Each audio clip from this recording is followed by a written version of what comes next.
주일 오전 하나님께서 여러분들에게 주시는 말씀은 누가복음 3장 21절부터 38절까지의 말씀인데요. 제가 21절부터 23절까지 읽고 그다음에 38절 마지막 구절을 읽겠습니다. 하나님의 말씀을 받으시기를 바랍니다. 백성이 다 세례를 받을새 예수도 세례를 받으시고 기도하실 때에 하늘이 열리며 성령이 비둘기 같은 형체로 그의 위에 강림하시더니 하늘로부터 소리가 나기를 너는 내 사랑하는 아들이라 내가 너를 기뻐하노라 하시니라. 예수께서 가르치심을 시작하실 때에 30세쯤 되시니라. 사람들이 아는 대로는 요셉의 아들이니 요셉의 위는 헬리요.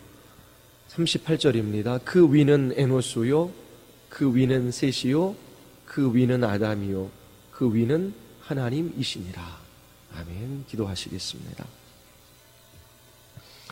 거룩하고 자비로우신 하나님, 우리를 주의 자녀로 삼아주시고 말씀과 성령을 우리에게 보내어 주셔서 우리를 통치하시며 우리의 걸음걸음 이끌어가 주심을 감사드리옵나이다. 우리 모두 하나님의 말씀 앞에 섭니다. 설교자를 통하여 하나님의 복음을 우리에게 들려주시고 성령께서 이 진리의 말씀을 사용하셔서 능력 있게 우리의 삶 가운데 우리의 마음에 역사하여 주시옵소서. 하나님의 말씀이 우리의 영혼을 소성케 하며 우리를 기쁘게 하며 또 우리의 눈을 밝히는 것을 경험하게 하여 주시옵소서. 주님께서 우리의 예배 가운데 역사하여 주시기를 간절히 원하오며 예수 그리스도의 이름으로 기도드리옵나이다. 아멘.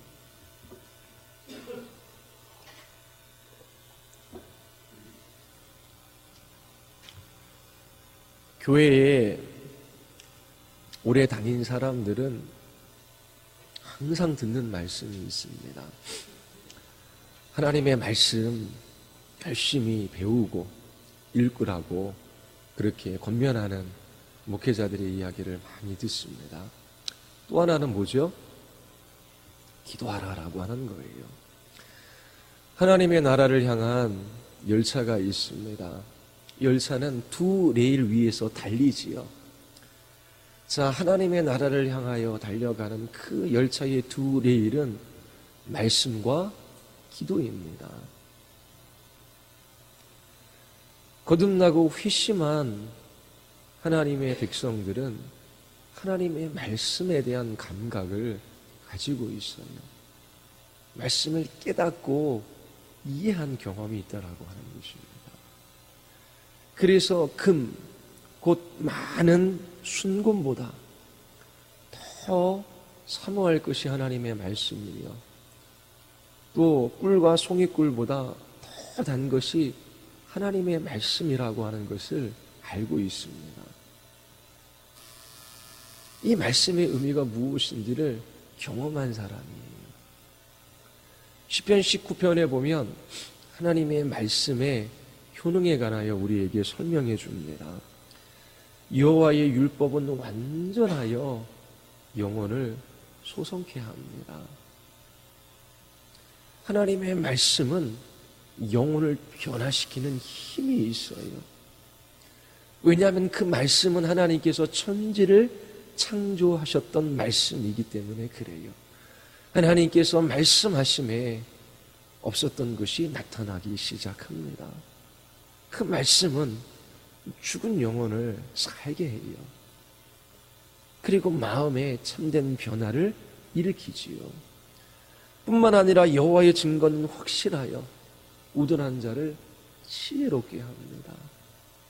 하나님의 말씀 앞에 설 때에 성령께서 그 말씀을 깨닫게 해주심으로 지혜로운 하나님의 자녀의 삶을 살아가게 하셔요.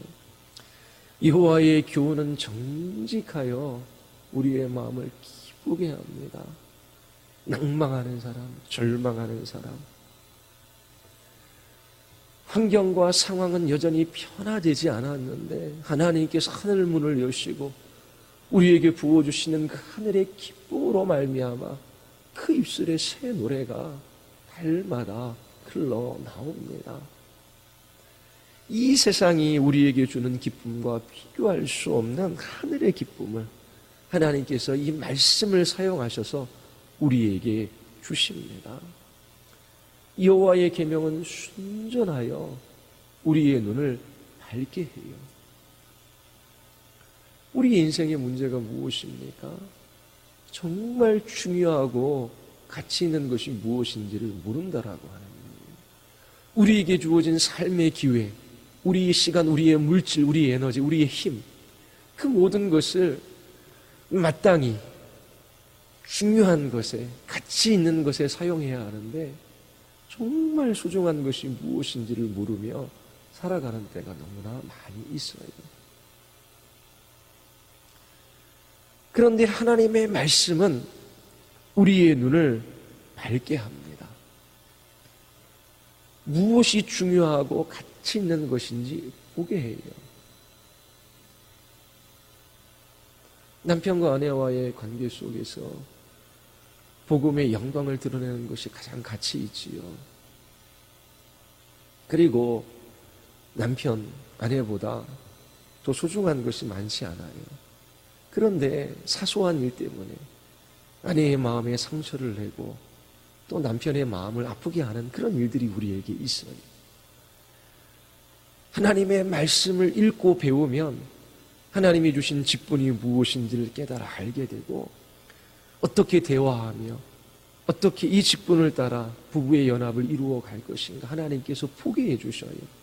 그래서 사소한 것들은 다른 데 쌓아두고 서로 용납하고 용서하며 거기에서 거룩을 추구하는 복된 그리스도인의 가정을 이루어 갈 수 있습니다. 하나님의 말씀은 우리의 눈을 밝게 해줘요. 자, 여러분, 이런 하나님의 말씀에 효능이 있어요. 이 구약과 신약을 복용하심으로 이 효능을 경험해 보신 적이 있으십니까? 맛본 사람들이 찾아요.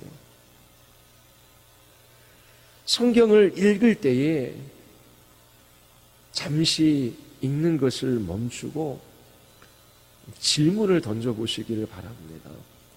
그러면 좀 더 많은 것을 볼 수 있습니다. 성경을 한 장 읽어요. 그 다음 장을 읽어요. 그런데 앞에서 무슨 이야기가 전개되었는지 잘 생각나지 않는 경우가 많아요. 성경을 기계적으로 읽기 때문이지요. 읽는 것도 중요하지만 읽는 것 자체에 방점이 있는 것이 아니지요. 하나님의 말씀을 곱씹으며 우리에게 무엇이라 말씀하시는지 주님의 음성에 귀를 기울일 수 있어야 합니다. 그렇게 하나님의 말씀을 곱씹으며 우리에게 말씀하시는 주의 음성을 들을 때에 우리의 영혼이 소성케 되어지고 지혜롭게 되고 우리의 마음은 기쁘고 우리의 눈이 밝아지는 것입니다.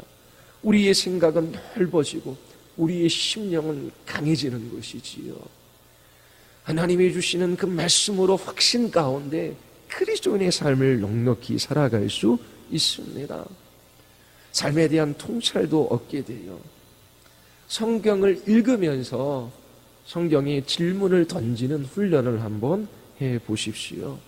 그러면 예전에 보지 못했던 것을 볼 수 있습니다. 종종 좋은 질문은 우리에게 그 질문 속에 답을 동반하고 있음을 우리가 발견할 수 있습니다. 우리의 눈을 열어 새로운 것을 보게 해요. 누가복음 3장 21절부터 38절 대부분은 예수님의 계보에 대한 기술입니다. 예수님의 족보에 대한 기록이지요. 족보를 통해서 하나님이 뭘 말씀하시는지 감동해 보신 적이 있으십니까? 읽으면 지루해요. 그냥 넘어가기가 쉽습니다. 오늘 여러분들에게 누가복음 3장 21절서부터 38절까지 몇 가지 질문을 던진 후 그 질문에 답을 하고자 합니다. 좋은 질문은 또 다른 질문을 불러일으켜요. 그리고 사람이나 사물을 이해하는 그런 시야를 넓어지게 하지요. 오늘 1부 때 설교하다 보니 이 8가지 질문을 다 못 다루더라고요. 그래서 오늘은 절반, 앞에 4가지 질문만 여러분들에게 답하도록 하겠습니다. 그리고 다음 주에 예수님의 계보, 이 족보에 관해서 여러분들에게 설교하겠습니다. 여러분들에게 나눠드린 주보가 있지요. 첫 번째 질문, 우리 같이 한번 읽어볼까요? 우리 다 같이 시작.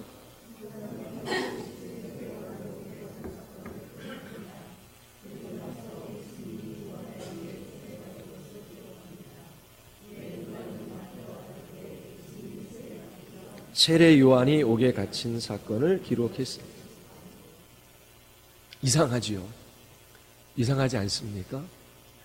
마태는 예수님이 세례 받으신 것을 3장에 기록해요. 그리고 4장에 넘어가서 헤로데에 의하여 요한이 옥에 갇힌 사건을 기록합니다. 그런데 누가가 기록한 이 사건의 순서가 조금 이상해요. 누가는 세례 요한이 옥에 갇힌 사건을 먼저 기록합니다. 그리고 예수님이 세례 받으신 이 사건을 그 이후에 연달아 기록하고 있어요. 왜 요한은 이렇게 사건을 배열한 것일까요? 성경을 읽으며 던질 수 있는 첫 번째 질문입니다. 누가는 세례 요한의 사역과 예수님의 사역을 구분하고 싶었던 것 같습니다. 15절에 따르면 모든 사람들이 요한을 혹 그리스도인가 심중에 생각합니다. 어떤 사람들은 요한이 예수님의 제자 중 한 사람이라고 생각하고 있습니다. 예수님의 가르침이 시작되어지는 이 장면을 요한이 기술하고 있어요.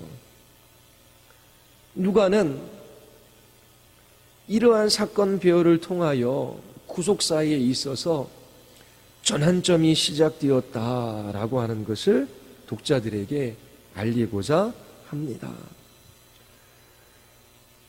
역사에서 대전환이 일어났다라고 하는 이 사실을 이야기하는 방식은 예수님이 역사에 등장하기 전 바로 세례 요한의 시대가 끝났다라고 하는 것을 말하는 것입니다.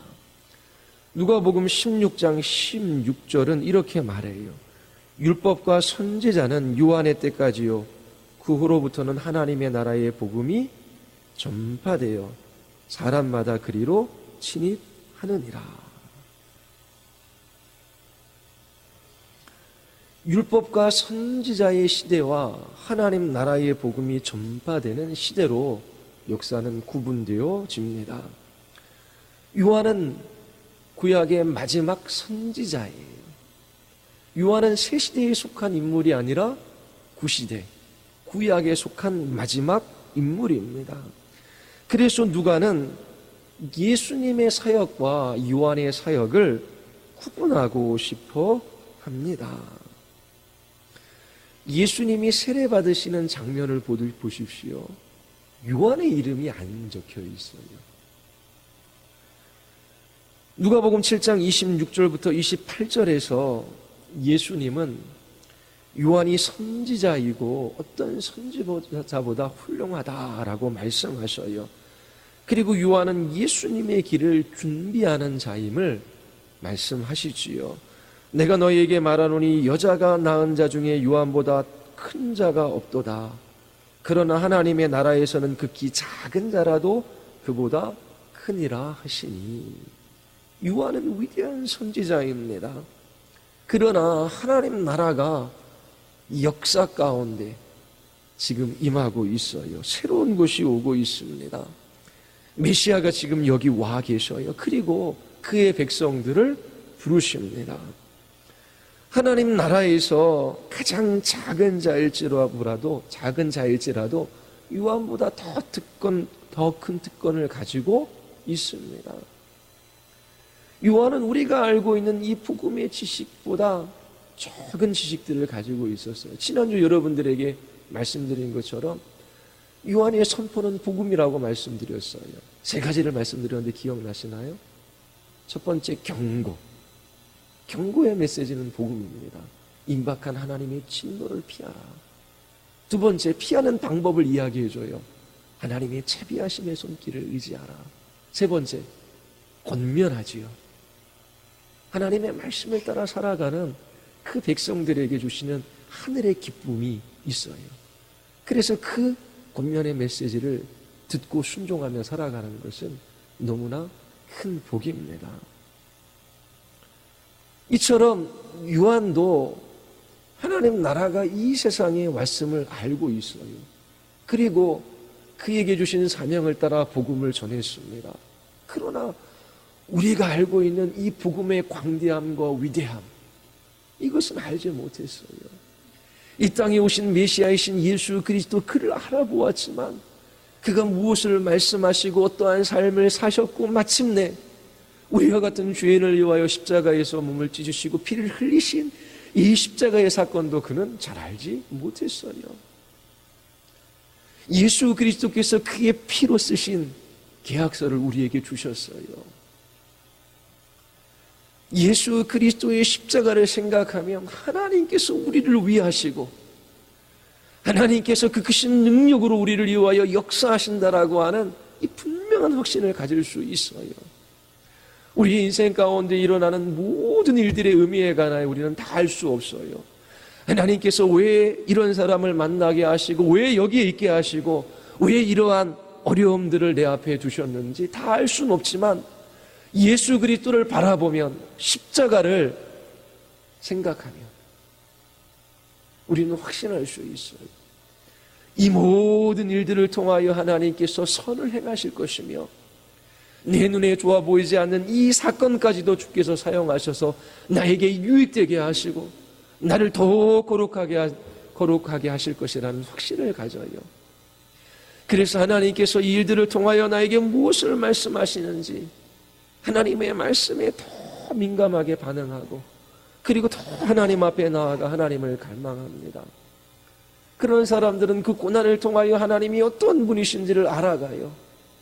그리고 자기 자신의 필요보다 하나님이 내 인생을 향한 계획과 뜻이 무엇인지를 더 알기를 원하고 그것이 무엇인지를 하나님께서 그에게 알게 해 주시는 것이지요. 우리는 이처럼 요한보다 더 큰 특권, 그가 알지 못했던 이 복음의 영광과 위대함을 알고 있습니다. 이처럼 옛시대와 새시대는 연속성을 가지고 있지만 구분될 필요가 있어요. 그래서 누가는 요한의 사역과 예수님의 사역을 이런 방식으로 구분하고 있는 것입니다. 누가는 자신의 복음서에서 바로 이 사실을 강조하기 위하여 순서를 바꾸어 기록한 것입니다. 예수님이 세례 요한이 옥에 갇힌 후 다시 풀려났다 세례 주고 또 옥에 갇혀서 죽었다라고 하는 것은 없어요. 헤롯의 손에 요한은 생명을 잃습니다. 그런데 예수님이 세례 받기 전 요한이 옥에 투옥된 것을 먼저 기록한 것은 바로 이 사실, 옛시대와 새시대를 구분하는 이것을 위하여 누가가 이렇게 사건을 배열하고 있습니다. 그리고 21절에 보면 또 한 가지 단어가 이 사실을 확증해줘요. 21절에 보면 백성이 다 세례를 받을새 모든 사람이 세례를 받았다라고 하는 것입니다. 유대인 모두를 의미하는 것이 아니지요. 하나님께서 구원하시기로 택하신 그 유대인 중에 모든 사람이 다 세례를 받았다라고 하는 것입니다. 예수도 세례를 받으시고 기도하실 때 하늘이 열리며, 자, 이 21절이 의미하는 바가 있어요. 자, 예수님의 세례가 요한의 사역의 한 부분이다라고 하는 것을 나타내는 구절이 아닙니다. 분명 요한의 사역에 있어서 절정은 예수님이 오시는 거예요. 그 길을 예비하는 것입니다. 그래서 어떻게 보면 예수님께서 세례 받으신 것이 절정이라고 말할 수 있어요. 그런데 요한의 사역에 있어서 예수님이 요한의 세례를 받은 마지막 사람이다라고 하는 그런 의미로 이 21절을 기술하는 것이 아닙니다. 모든 사람이 세례를 받았어요. 그리고 예수님이 세례를 받으신 사건을 이야기합니다. 요한의 사역은 예수님의 세례 받으신 것으로 끝나요. 예수님이 이 땅에 오심으로 요한이 물러나는 것이지요. 그래서 다 세례를 받았다. 그리고 예수님의 세례를 이야기하는 것은 바로 이 새 시대와 옛 시대를 구분하는 하나의 방식으로 누가가 이렇게 기록하고 있는 것입니다. 요한복음 3장 30절에 보면 그는 흥하여야 하겠고 나는 쉬어야 하리라 라고 말씀하셔요. 자, 누가는 하나님의 구속의 역사가 저 아담에서부터 지금 예수님까지 펼쳐지고 있는 이것을 지금 기술합니다. 그런데 이 구속의 역사에서 전환점이 찾아온 거예요. 율법과 선지자의 시대는 이제 요한의 사역으로 끝납니다. 그리고 새 시대가 열려요. 예수님께서 가르치시고 예수님께서 사역을 하십니다. 이처럼 새로운 시대가 열리고 옛 시대는 끝났다라고 하는 이 사실을 강조하기 위하여 이런 방식으로 누가는 복음서를 기록하고 있는 것입니다. 자, 두 번째 질문이지요. 우리 같이 한번 읽어보겠습니다. 두 번째 질문 다 같이 시작.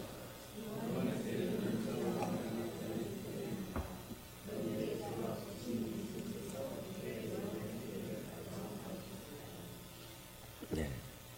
이것도 질문해 볼 뻔하지 않습니까? 요한의 세례의 특징이 뭡니까? 죄사함을 받는 회개의 세례예요. 회개는 못못으로부터 돌이키는 것입니다. 그리고 무엇을 향하는 것이지요. 하나님 아닌 이 세상에 있는 것들을 의지하고 사랑하고 그것을 기댔던 곳에서 돌이켜 하나님의 자비하심의 손길만을 바라는 것이 회개예요. 자, 예수님은 이렇게 돌이킬 것이 있습니까? 그렇지 않잖아요. 죄사함의 회개의 세례를 받을 필요가 없어요. 그런데 왜 예수님께서는 요한의 세례를 받으러 광야로 나가셨을까요? 이 21절과 22절을 읽어보면 누가의 관심이 어디에 있는지를 볼 수 있어요.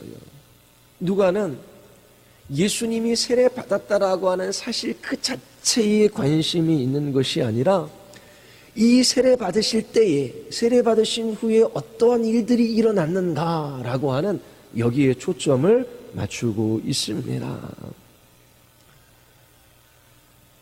이것을 기술하는 방식을 두 가지 우리에게 보여줘요. 먼저는 누가는 예수님이 요한의 사역의 절정에 오셨다라고 하는 것을 보여줍니다. 자, 백성이 다 세례를 받지요. 다 세례를 받아요. 근데 예수님은 백성 중 한 명이 아닙니다.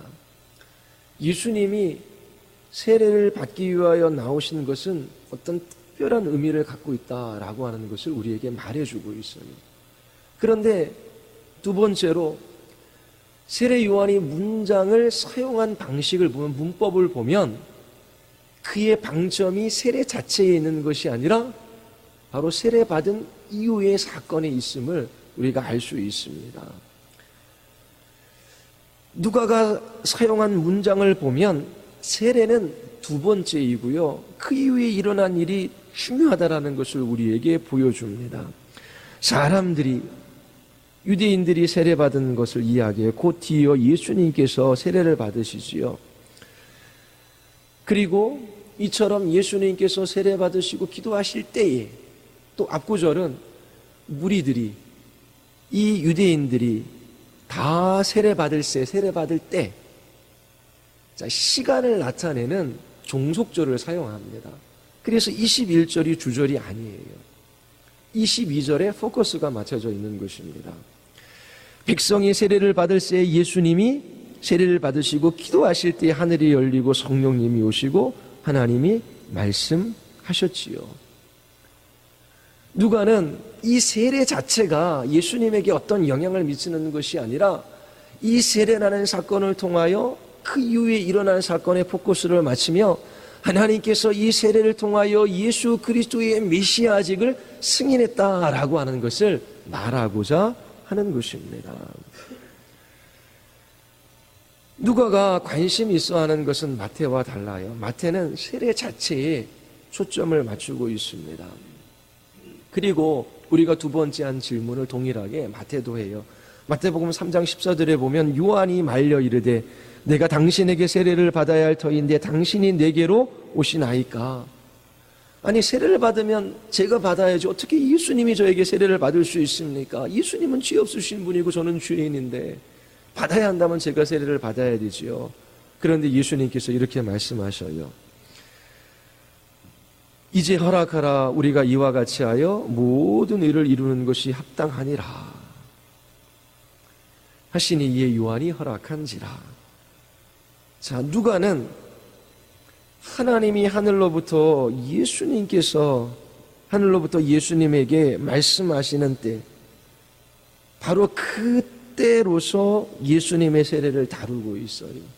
그래서 세례보다 세례받는 그때에 하나님께서 하신 그 일에 초점을 맞추고 있습니다. 그러나 마태는 죄 없으신 예수님이 죄 용서함을 받는 세례를 받기 위하여 나온 문제를 다루고 있습니다.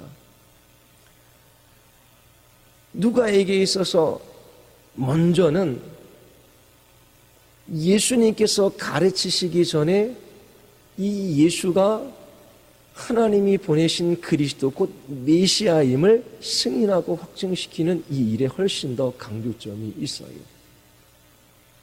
그리고 두 번째로 예수님께서 세례를 받으셨다라고 하는 것은 예수님이 세례받을 필요가 있는 우리들과 같은 선상에 자기 자신을 놓으셨다라고 하는 것입니다. 예수님께서 세례받으실 때에 개인적으로 예수님의 마음 안에는 어떤 일들이 일어났을까요? 그는 신성으로 이 구속의 사역을 담당하시는 것이 아니에요. 우리와 같은 육체를 입고 인간의 본성을 가지시고 이 구속의 사역을 감당하신 것입니다. 예수님도 유혹받으셨어요. 시험받으셨어요. 예수님도 하나님의 말씀에 온전히 순종하는 것이 쉬운 일은 아니었어요. 겟세마네 동산에서 하나님, 제가 피할 수만 있다면 이 십자가의 잔을 피하고 싶습니다. 하나님이 십자가의 잔을 저에게 허락하셨는데 하나님, 제가 이걸 피할 수 있다면 피하고 싶습니다. 예수님도 십자가를 지시는 것이 고통임을 알고 계셨어요. 순종이 쉬운 것은 아니었습니다. 그러나 예수님께서는 세례받는 우리와 같은 그 자리에 자기 자신을 놓으시고 어떠한 시험과 유혹이 있을지라도 넘어가지 않고 그 하나님 앞에 온전히 순종하며 하나님만 신뢰하기로 결단하고 하나님 아버지께 자기 자신을 내어 맡기셨습니다. 예수님이 세례를 받으신 것은 이처럼 그분의 공적인 사역을 시작하기 위해서 있어야만 할 일이었습니다. 그리고 예수님은 죄로부터 돌이키고 하나님만 신뢰할 사람들과 자기 자신을 같은 위치에 두신 것이지요. 그리고 그 세례 받으실 때의 그 결단, 그 마음으로 하나님 아버지께서 주신 그 사명, 그 소명을 성취하고자 하신 것입니다. 누가는 이처럼 하나님께서 예수님이 메시아임을, 그리스도임을 승인하는 것을 우리에게 이런 방식으로 보여줍니다. 이것이 가장 중요한 누가의 강조점입니다. 그리고 그 메시아이신 예수 그리스도의 결단과 결심, 그것을 확인하는 것에 두 번째 초점을 맞추고 있습니다. 자, 세 번째 질문이 있습니다. 세 번째, 우리 같이 한번 읽어볼까요? 다 같이 시작.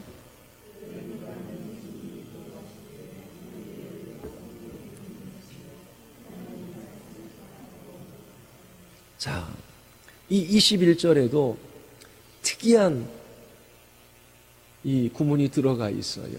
그게 뭘까요? 예수님이 기도하실 때에.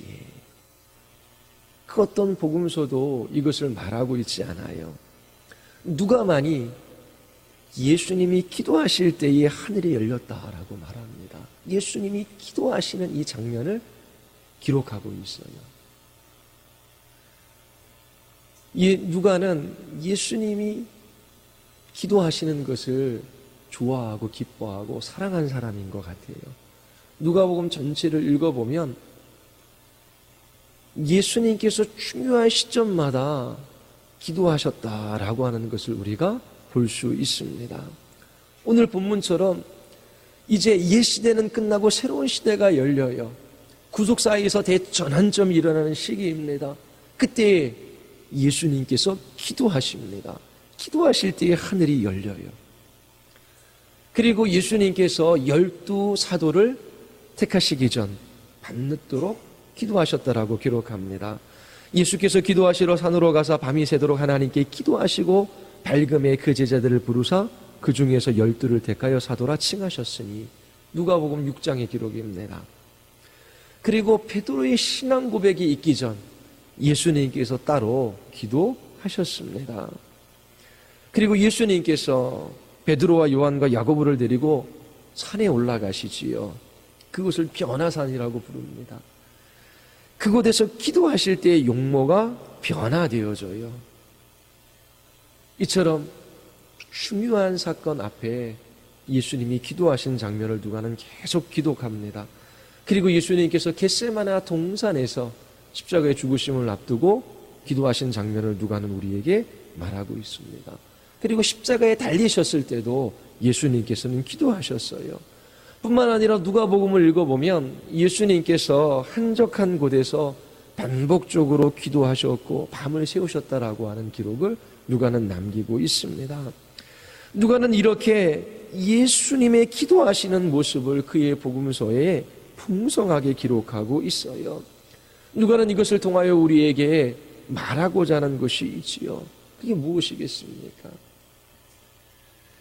하늘 아버지를 바라며 그 아버지를 향하여 간절히 기도하는 것과 하나님께서 기도하는 그 자녀들에게 베풀어 주신 은혜와 은총, 그 복이 함께 감을 우리에게 알려주고 있습니다.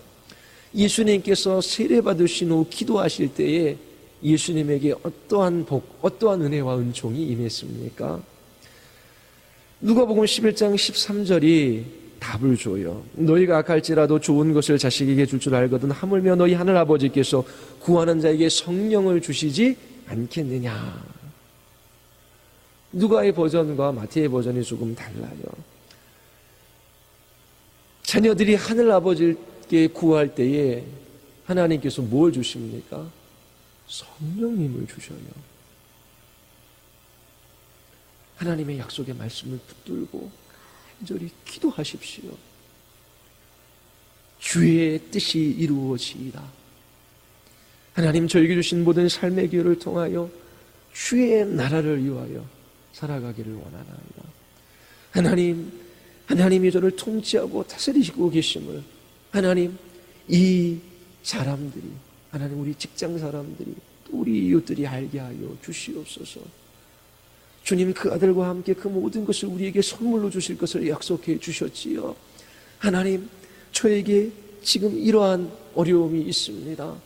주님 이 모든 것들을 통하여 주님이 주시는 귀한 선물이 있는 줄 압니다 라고 하며 주님 앞에 간절히 주의 기뻐하시는 뜻을 따라 그 말씀을 붙들고 기도할 때에 하나님께서 가장 좋은 선물 무엇을 주신다고요?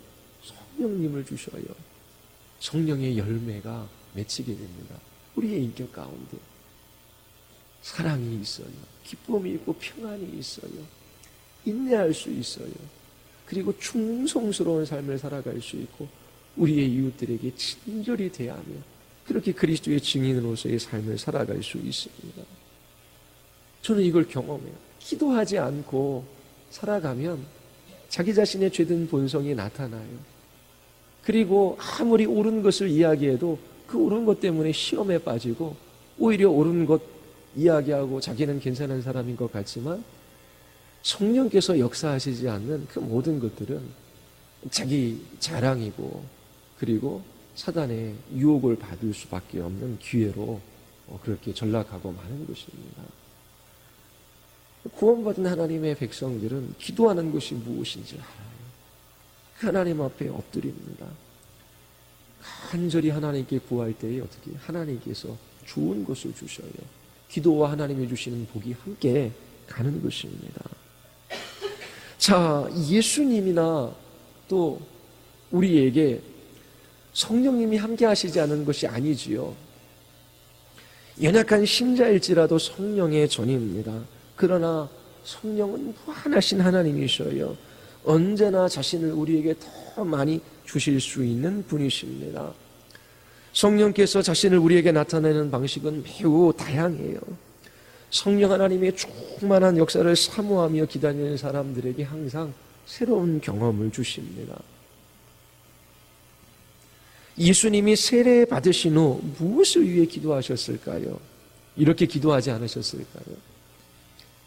하나님 아버지, 성령님을 보내어 주셔서 저의 이 메시아직을 확증시켜 주시고 또 이 사명을 감당할 수 있는 힘을 저에게 허락하여 주시옵소서. 그리고 이제 이 메시아직을 수행하고자 하는 이때에 하나님께서 이것을 기뻐하신다라는 것을 나타내 보여 주시옵소서. 하나님은 예수님의 기도에 응답해 주셨지요. 하늘이 열리고 성령이 비둘기와 같은 형체로 예수님에게 임합니다. 그리고 하나님께서 아들에게 말씀하시지요. 너는 내 사랑하는 자, 내 기뻐하는 사람. 이 하늘로부터의 승인을 통하여 예수님은 이 메시아의 직을 능력 있게 감당하십니다. 자, 여기에서 또 한 가지 질문을 우리는 던질 수 있어요. 자, 네 번째 질문 뭐지요?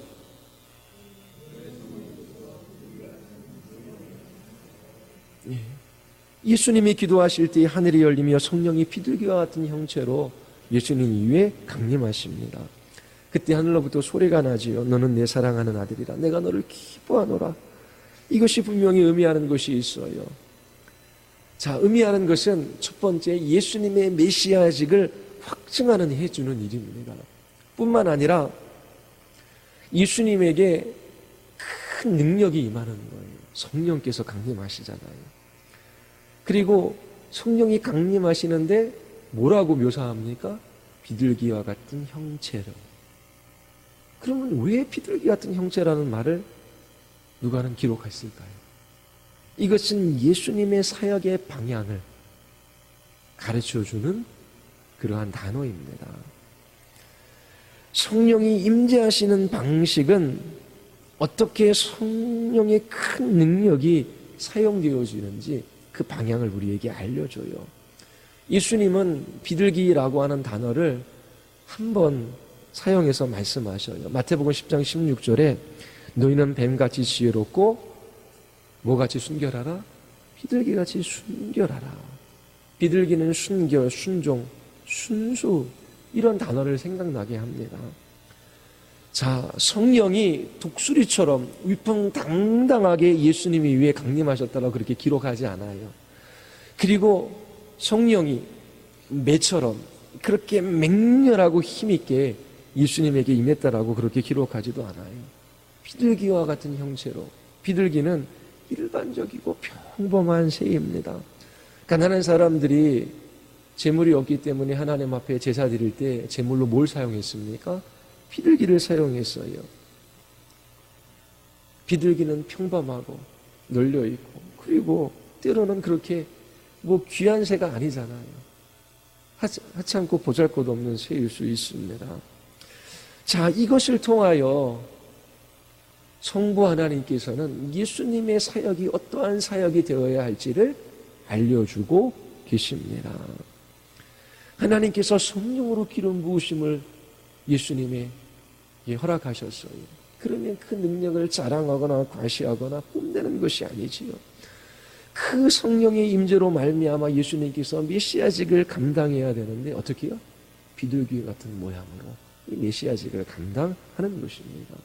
이사야서 42장 1절부터 4절이 답을 줘요. 우리 이사야서 42장 같이 한번 찾아보겠습니다. 42장입니다.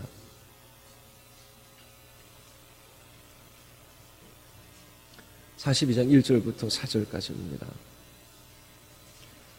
우리 같이 한번 읽어보겠습니다. 42장 1절부터 4절 다 같이 시작. 내 마음에 기뻐하시는 자 곧 내가 택한 사람들을 보라. 내가 나의 영을 그에게 주었은즉 그가 이방의 정의를 베풀리라. 그는 외치지 아니하며 목소리를 높이지 아니하며 그 소리를 상한 갈대를 꺾지 아니하며 꺼져가는 등불을 끄지 아니하고 진실로 정의를 시행할 것이며 그는 쇠하지 아니하며 낙담하지 아니하고 세상에 정의를 세우기에 이르리니 섬들이 그 교훈을 앙망하리로다. 자, 하나님의 종에 대한 묘사입니다. 하나님께서 택하신 종에게 무엇을 주십니까? 아버지의 영을 주셔요. 그래서 쇠하지 아니하며 낙담하지 않게 하십니다. 대신 하나님의 영으로 말미암아 정의를 세우게 하셔요. 하나님께서 그 종에게 그 하나님의 영을 주신 것은 이처럼 정의를 세우게 하시기 위함이에요. 근데 정의를 어떤 방식으로 세우십니까? 42장 3절 상한 갈대를 꺾지 아니하며 꺼져가는 등불을 끄지 아니하시는 방식입니다.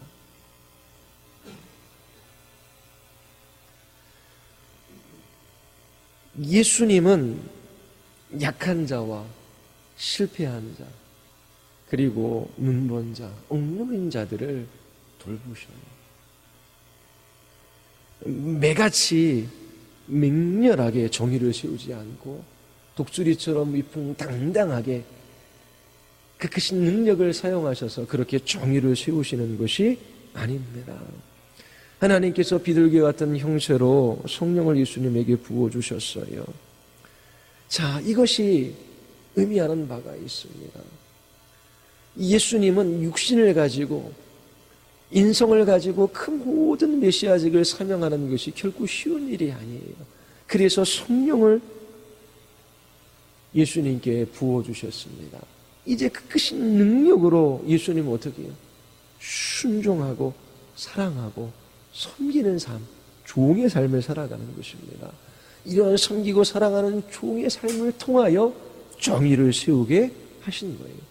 이것이 비둘기와 같은 형체라고 하는 이 말이 담고 있는 의미입니다. 마태복음 11장에서 수고하고 무거운 짐진 자들아 다 내게로 오라 내가 너를 쉬게 하리라. 나의 마음은 온유하고 겸손하니라. 예수님의 마음입니다. 매와 같은 독수리와 같은 성령이 아니라 비둘기와 같은 성령을 예수님께서는 가지고 계셔요. 그 마음이 온유하고 겸손하십니다. 누가복음 4장 18절에서 누가는 이렇게 말해요. 주의 성령이 내게 임하셨으니 예수님의 말씀이시죠. 이는 가난한 자에게 복음을 전하게 하시려고 내게 기름을 부으시고 나를 보내서 포로된 자에게 자유를 눈먼 자에게 다시 보게 함을 전파하여 눌린 자를 자유롭게 하고 주의 은혜를 전파하게 하려 하심이라 하였더라. 가난한 자, 포로된 자, 눈먼 자, 억눌린 자 바로 그들이 상한 갈대이고 꺼져가는 심지입니다. 예수님께서 그러한 사람들에게 찾아오신 거예요. 그리고 그들을 치유해 주시고 그리고 자기 자신을 십자가에 내어주심으로 자기 자신의 살을 찢으시고 피를 흘리심으로 이 종의 섬김으로 그들을 사랑하심으로 정의를 세우셨습니다. 네 가지 질문에 관해서 요약하고 설교를 마치고자 합니다. 누가는 21절과 22절에서 무엇을 우리에게 말하고 있습니까? 이제 옛 시대는 끝났고 새 시대가 시작되었다라고 하는 거예요. 율법과 선지자의 시대는 지나갔습니다. 이제 하나님의 나라의 복음이 이 역사를 꿰뚫고 지금 찾아오고 있어요. 요한의 사역은 끝났고 예수님의 사역은 시작되고 있는 것이지요. 예수님께서 이제 하나님 나라 복음을 선포하는 새 시대가 열렸다라고 하는 이 구속사의 전환점을 어떻게 누가는 논증하고 있습니까? 첫 번째, 요한이 옥에 갇힌 사건을 먼저 기술하는 겁니다. 이제 요한의 시대는 끝났고 새 시대는 열렸다. 두 번째, 많은 무리들 다 요한의 세례를 받지요. 받을세. 그때, 그리고 예수님께서 세례 받으시고 기도하실 때에, 세례 이후에 하나님께서 예수님의 메시아직을 승인해 주시고 그에게 복을 주십니다. 하늘의 은총을 베풀어 주시지요. 그리고 그분의 사역이 앞으로 어떠한 사역이 되어야 할지 말씀해 주십니다. 비둘기와 같은 형체로 성령께서 예수님께 임합니다. 12월 25일 성탄절이지요. 우리 어린 아이들은 예수님의 생일이라고 알고 있어요. 예수님의 생신은 아닙니다. 어느 한 날을 우리가 정해서 예수님 오신 것을 기념하는 것이지요. 하나님이신 성자께서 이 땅에 인간의 몸을 입고 오셨어요. 하나님을 보고 싶으십니까? 예수님을 바라보십시오. 주의 음성을 듣고 싶습니까? 예수님의 말씀에 귀를 기울여 보십시오. 하나님께서 우리를 위하여 어떠한 삶을 사셨는지 보시고 싶으십니까? 예수님을 보십시오. 예수님께서 어떠한 사역을 감당하셨습니까? 하나님이신 예수님께서 섬김을 받으러 이 땅에 오시지 않았어요. 섬기는 종의 모습으로 오셨습니다. 죽기까지 하나님의 말씀에 순종하셨지요. 그것이 십자가의 죽음으로 나타났습니다.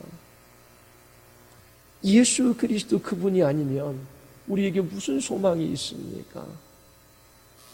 예수 그리스도 그분이 계시기에 오늘 이 하루를 살아가는 나의 삶에 의미가 있고 가치가 있는 거예요. 예수 그리스도 없이 살아가는 여러분들의 가족과 여러분들의 이웃을 보십시오. 이 성탄에 그들이 무엇으로 기뻐합니까? 하루 연휴, 편히 쉬는 것으로 인하여 기뻐할 수 있지요. 그러나 믿는 우리들은 달라요.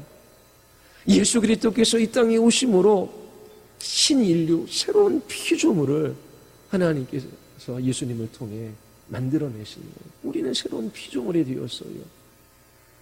우리는 이 땅에 두 발을 딛고 살아가지만 영광의 나라를 소망하고 있습니다. 곧 주님 다시 오실 것이지요. 그때의 마지막 심판이 있고 새하늘과 새 땅에서 우리는 하나님을 기뻐하며 하나님이 주시는 그 모든 복을 누리며 살아갑니다. 왕같은 제사장의 복된 삶을 그곳에서 살아갈 거예요. 앞으로 예수님의 사역이 어떻게 펼쳐지는지 누가복음 4장을 통하여 여러분들이 설교를 들을 겁니다. 예수님 그분이 어떤 분이신지 여러분 성경을 읽으십시오. 그리고 말씀 속에서 주님을 만날 수 있게 되기를 바라요. 예수님이 길이요 진리요 생명입니다. 예수님이 오늘 나로 하여금 살게 해요. 예수님 때문에 나에게 소망이 있어요. 그리고 예수님 때문에 사랑하며 살아갈 수 있게 되었습니다. 나의 나던 것은 주님의 은혜 때문입니다. 여러분들이 이 성탄에 예수 그리스도를 한번 바라보시면서 그분으로 인하여 새 노래로 주님을 찬양할 수 있게 되기를 바랍니다. 우리 같이 기도하시겠습니다.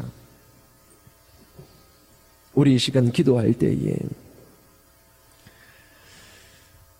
예수님을 떠나 자신의 생각과 자신의 뜻과 자신이 세운 계획을 따라 허망한 삶을 살아가고자 했던 우리의 삶을 돌이킵시다. 잠시 먹고 마시며 이 땅에서 풍족한 삶을 살아가는 것이 복된 삶이 아닙니다. 하나님 때로 가난하고 질병에 걸릴지라도 또한 하나님, 이 세상이 우리를 버릴지라도 주님이 나와 함께 하시며 나를 위하여 십자가에 달려 돌아가신 주님이 나와 함께 하시며 우리는 부족함이 없습니다. 주님이 성탄에 이 땅에 오신 하나님이신 예수님을 기뻐하게 하시고 주님 앞에 무릎 꿇게 하시며 그 말씀에 순종하며 하루하루를 살아갈 수 있도록 주께서 저희들을 붙들어 달라고 우리 같이 한번 우리 하나님